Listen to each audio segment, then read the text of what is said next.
आज का जो हमारा टॉपिक है वो है how to develop life skills. ठीक है, वो कौन से स्किल्स होते हैं जो आपको लाइफ में सक्सीड होने में मदद करते हैं आपकी। ठीक है, अब इसमें ये लिखा हुआ है कि हमारी जो इमोशंस होते हैं वो दो तरह के होते हैं, प्लेजेंट और अनप्लेजेंट। ठीक है, हमें जो है वो ये हमारी लाइफ को जैसे भी हो इमोशंस, ये हमारी लाइफ को इन्फ्लुएंस करते हैं। ठीक है, अब सिचुएशन के अकॉर्डिंग इमोशन को एक्सप्रेस करना एक हेल्दी माइंड का साइन है, लेकिन उनको रिप्रेस करना या उनको सिचुएशन के अकॉर्डिंग ना बिहेव करना वो जो है वो हेल्दी माइंड की अप्रोच नहीं होती। ठीक है, अब ये लिखा हुआ है कि अगर एक इंसान जो है अपने इमोशंस को एक्सप्रेस नहीं करता तो वो डिप्रेशन या टेंशन का शिकार हो जाता है, स्ट्रेस का शिकार हो जाता है। ठीक है, हम अपने इमोशंस को जब दबाते रहते हैं तो हमें प्रॉब्लम ज़्यादा फेस करनी पड़ती हैं।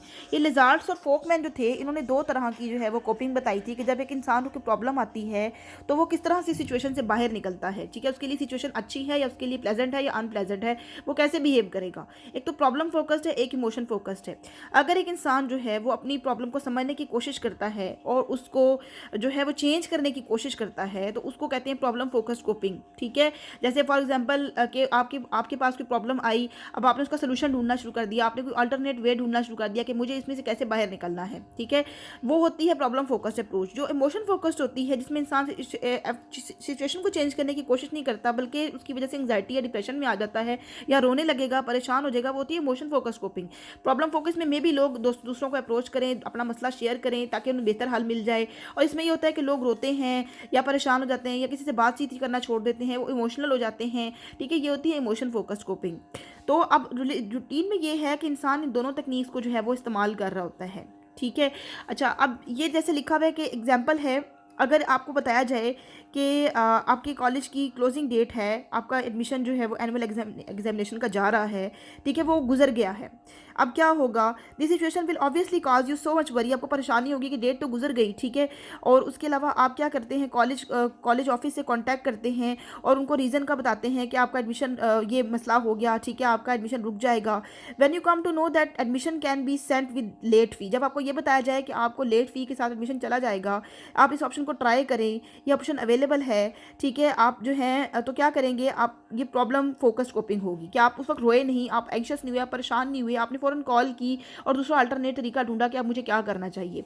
ठीक है, अब इसमें ये होता है कि अगर आप अपने लिए इज़्ज़त बेइज़्ज़ती का मसला बना लें इसको, कि आपको तो बहुत बुरा लगेगा कि आप भूल गए, आप पीछे रह गए। ठीक है, और आपका एडमिशन नहीं गया, तो फिर क्या होगा कि यहाँ पे लिखा हो कि अपनी पढ़ाई को आप छोड़ देते हैं। ठीक है, आप ड्रग्स लेना शुरू कर देते हैं, अब आपने शर्म महसूस करते हैं। ये सब चीज़ें अब देखिए नेगेटिविटी की तरफ जा रही हैं। आपने कोई प्रॉपर स्टेप नहीं लिया, उल्टा आपने जो है वो नेगेटिव साइड पर चले गए। ठीक है, अच्छा, उसके बाद ये है कि ये दोनों, जब कोई प्रॉब्लम आती है उस प्रॉब्लम को सॉल्व करना एक हेल्दी अप्रोच कहलाता है। ठीक है, किसी भी प्रॉब्लम को सॉल्व करना एक हेल्दी अप्रोच है, लेकिन उसे लेकर वहीं पर छोड़ देना या इमोशनल हो जाना एक अनहेल्दी अप्रोच है।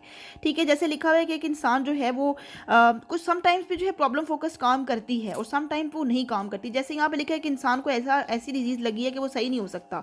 ठीक है, अब इसके लिए आप जो मर्जी कोपिंग इस्तेमाल, चाहे उसे अस्पताल ले जाए, किसी भी अच्छे डॉक्टर को दिखा ले, लेकिन वो सही नहीं हो सकता।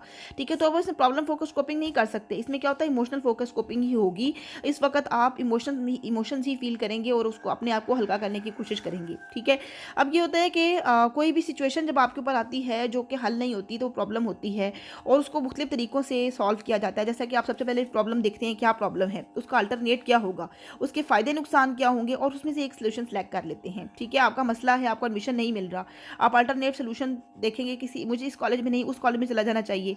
ठीक है, फ़ायदा क्या है, उस कॉलेज में कितने प्रॉफिट्स हैं, इस कॉलेज में कितने नुकसान हैं, इधर जाना दूर पड़ेगा मुझे, ये मेरे घर से भी नज़दीक है, ये सब देखेंगे और उसके बाद उसमें से सिलेक्ट करेंगे जो आपको सूटेबल लगेगा।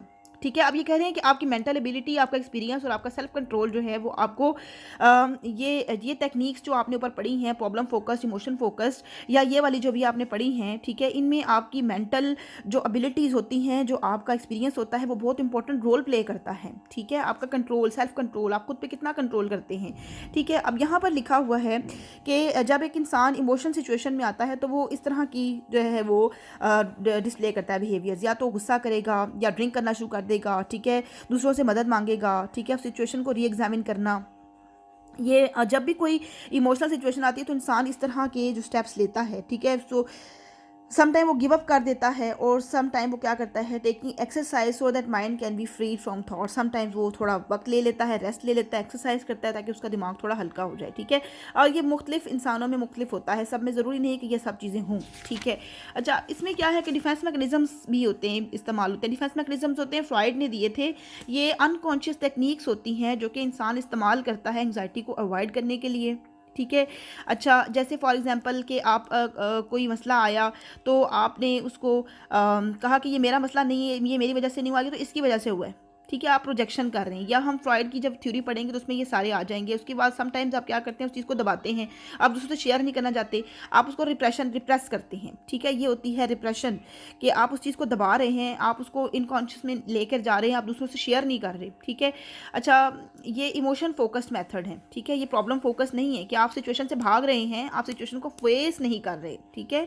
ये जो डिफेंस मैकेनिज्म होते हैं ये आपको वक्ती तौर पर एंग्जाइटी से बचाते हैं, लेकिन एंग्जाइटी को ख़त्म नहीं करते, ठीक है। ये डिफेंस मैकेनिज्म के नाम से आपको पता चल रहा होगा। ये फ्रॉइड ने दिए थे कि जब भी कोई इंसान एंग्शियस होता है तो वो कितने तरह के डिफेंस मैकेनिज्म जो है वो अपना लेता है। डिनायल होता है कि बिल्कुल हकीकत से इनकार कर देना कि नहीं नहीं ऐसा तो हो ही नहीं सकता, ठीक है। डिस्प्लेसमेंट, अपना गुस्सा किसी और पे उतार देना, ठीक है। अब जब आपको गुस्सा आया, आपको किसी ने डांटा, आपने दूसरों पर उतार दिया, तो अब आपकी एंग्जाइटी वक्त तो पे कम हो जाएगी, लेकिन ख़त्म नहीं होगी, ठीक है। अच्छा, उसके बाद ये पर्सनालिटी और स्किल्स का क्या रोल होता है। दो तरह की पर्सनालिटी जो है वो बताई गई हैं, रोजनमैन ने बताई हैं, कि एक होती है टाइप ए पर्सनालिटी, एक होती है टाइप बी। ये लोग बहुत जल्दी गुस्से में आ जाते हैं, बेसब्रे किस्म के होते हैं, और बहुत ज़्यादा मतलब टेंशन लेना, पेन लेना हर चीज़ की। टाइप बी जो होते हैं ईजी गोइंग रिलैक्स टाइप होते हैं। अब ये टाइप ए वाले लोग क्या करते होंगे जब प्रॉब्लम आती होगी, ठीक है, बहुत जल्दी परेशान हो जाते होंगे, अपने ऊपर सवार कर लेते होंगे। और टाइप बी क्या होते होंगे, आराम आराम से देखते होंगे कि मुझे क्या करना चाहिए, मैं भाई थोड़ी एक्सरसाइज कर लूँ, थोड़ा ब्रेक ले लूँ, दूसरों से हेल्प ले लूँ। तो टाइप बी वाले लोगों के ऊपर स्ट्रेस इतना असर नहीं करता जितना टाइप ए वालों पे करता है, ठीक है। अच्छा, अब ये है कि ये कौन कौन से जो ट्रेड्स हैं वो एक इंसान, कौन कौन सी क्वालिटीज़ हैं जो कि इंसान को इंसान के अंदर हों तो वो स्ट्रेस से बेटर हैंडल कर सकता है। ये इसने एक कुबासा नाम का बंदा था, और उसने ये स्टडी की थी फैक्ट्स ऑफ स्ट्रेस के ऊपर, ठीक है। और उसने ये कहा था कि इंसान के ऊपर ये मैडी अनकोहन है, इन्होंने बताया कि कौन सी क्वालिटीज़ हैं जो कि स्ट्रेस से कोप करने में हेल्प करती हैं, ठीक है। अच्छा, इसने बताया था कमिटमेंट। कमिटमेंट होता है कि आप जो है वो अपने काम के साथ डिवोटेड है, आपको जो काम दिया गया आप कमिटेड है, आपने वो करके दिखाना है, ठीक है। आप क्या करते हैं कि वो लोग जो कमिटेड होते हैं, ठीक है, वो स्ट्रेस, वो टेंशन ज़्यादा नहीं लेते, क्योंकि उन्हें पता है कि जो मुझे काम दिया है वो मैंने करना है, मैं इससे कमिटेड हूँ, ठीक है। वो उससे भागते नहीं हैं, ठीक है। वो सोशल सपोर्ट भी विन कर लेते हैं, लोगों से। सोशल सपोर्ट ये था लोगों की हेल्प, लोगों से रब्ता करना, ठीक है। अब एक तो वो लोग होते हैं, ठीक है, उन्हें स्ट्रेस और टेंशन जो है वो जल्दी मैनेज कर लेते हैं उससे। एक होते हैं जिन्हें अपने ऊपर कंट्रोल होता है, सेल्फ कंट्रोल, ठीक है। अब वो कंट्रोल सिचुएशन समझे, वो समझते हैं कि हर चीज़ हमारे हाथ में है, हम सब कुछ कर सकते हैं। एक वो लोग होते हैं जो कहते हैं सब कुछ किस्मत के हाथ में, ठीक है। अब वो लोग जो अपने अंदर कंट्रोल रखते हैं वो लोग स्ट्रेस का ज़्यादा शिकार नहीं होते, क्योंकि वो हर चीज़ को खुद ही मैनेज कर रहे होते हैं। और वो लोग जो सब कुछ हालात पे छोड़ देते हैं वो स्ट्रेस का ज़्यादा शिकार होते हैं, ठीक है। चैलेंज को, एक चीज़ को चैलेंज ले लेना, ठीक है, एक चीज़ को समझना कि ये चीज़, ये मेरे लिए चेंज है, ठीक है। चेंज जो है वो ज़िंदगी एक पार्ट है, और ये मेरे लिए एक चैलेंज है, इसको मैंने करके दिखाना है, ठीक है। तो ये कह रहे हैं कि इंसान जो है वो इन चीज़ों से परेशान होने की बजाय इनको अगर चैलेंज समझ ले और उन चेंज को एक्सेप्ट करके उसको जिसे कहते हैं कि उसको हल करने की कोशिश भी करे, तो वो इंसान ज़्यादा कामयाब होगा, उससे स्ट्रेस नहीं होगा। अब मैनर्स और स्किल्स भी होते हैं। मैनर्स वो होते हैं कि जो आपके डेली रूटीन के आप तौर तरीके होते हैं, ठीक है। अब ये होते हैं कि ये हमें कौन से सिखाता है मैनर्स, हमारी सोसाइटी, हमारे पेरेंट्स, हमारे फ्रेंड्स, हमारे इंस्टीट्यूशंस, ये सब हमें सिखाते हैं, ठीक है। जैसे यहाँ पे एक एग्जांपल दी हुई है, करेज टू टॉलरेट रिफ्यूज़ल, ठीक है। अगर आपको रिफ्यूज़ कर दिया गया तो आप बहादुरी से उसको एक्सेप्ट करें, आप बर्दाश्त करें। सेल्फ कंट्रोल, ठीक है। इसके बाद taking failure in good part, अगर आप फेल हो गए तो कोई बात नहीं, आप दोबारा कोशिश कर लें, ठीक है।